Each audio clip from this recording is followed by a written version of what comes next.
How exciting. The first beside two reporters of the 2025 Stanley Cup playoffs. It is our Ottawa Bureau Chief Claire Hanna beside our Toronto Maple Leafs reporter Mark Masters beside me. You guys look fantastic together. Let's start with you, Mark Masters. It's fascinating because it's another unlikely hero for the Maple Leafs that has them one win away from advancing to the second round. What a story, Jay. Simon Benoit, the defensive defenseman. Now, remember, he had a great play in Game 2 to set up the Max Domi overtime winner. I asked him about that this morning, and he said, I forgot about it.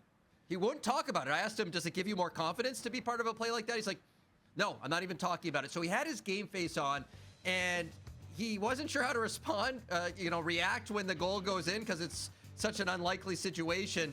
And it's been quite the season for him because he became a first-time father in training camp and struggled a bit in terms of trying to find the right balance. He wasn't getting a lot of sleep, and he appreciates that the team was patient with him and let him kind of figure things out.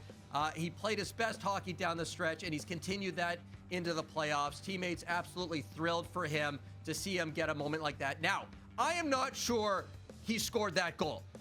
It was initially credited to Matthew Nyes, I think. And then we asked Matthew Nyes about it after the game, and he smiled and said, we're giving that one to Benny. So we're giving it to Benoit. I think it got tipped in. It might have. It might have gone in off Matthew Nyes, but it's a better story if it's Simon Benoit's goal. And Jay, we never let the facts get in the way of a good story. Absolutely. We're storytellers, I'm told, here at TSN. Hey, listen, Claire, I have a question for you.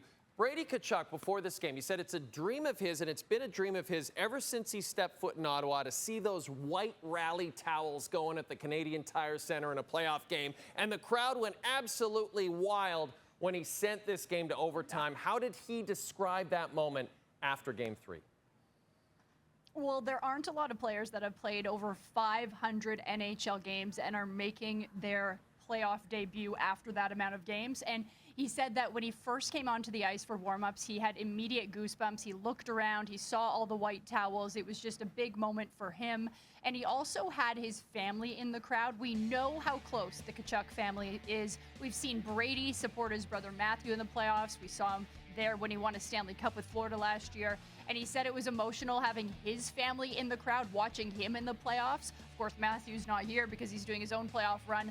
But Brady also mentioned after the game that this team still has a lot of belief. And he brought up the fact that he has recently watched the documentary where the Red Sox were down 3-0 to the Yankees, came back and won in Game 7, and that the team is going to have that belief if they want to beat the Leafs. Because right now they've definitely got their backs against the wall. That's a great point. It kind of leads me to my next question, and maybe, Mark, I'll start with you. It is an elimination game for Saturday night. What's the mindset for each of your respective teams going in? And again, Mark, I'll start with you. Jay, I'd actually like to defer to Claire on this one because I'm curious. What are the Sens? They got their backs to the wall. You tell me. Okay, well, Claude Giroux, after the game, mentioned that the Senators, on a couple of different occasions this season, have won over 4 games in a row, so that there is the belief that they can do it. Claude Giroux was also part of the Philadelphia Flyers team back in 2010 that was down 3-0 to the Boston Bruins, came back and won in Game 7 to go to the next series. So the belief is strong amongst these veterans. And Mark, it's not like the Leafs have any demons when it comes to the playoffs, right? Here we go. Hey, 3-0 is not 3-1, okay? They've never blown a 3-0 lead. 3-1 against the Montreal Canadiens, of course, back in 2021. And so that's different.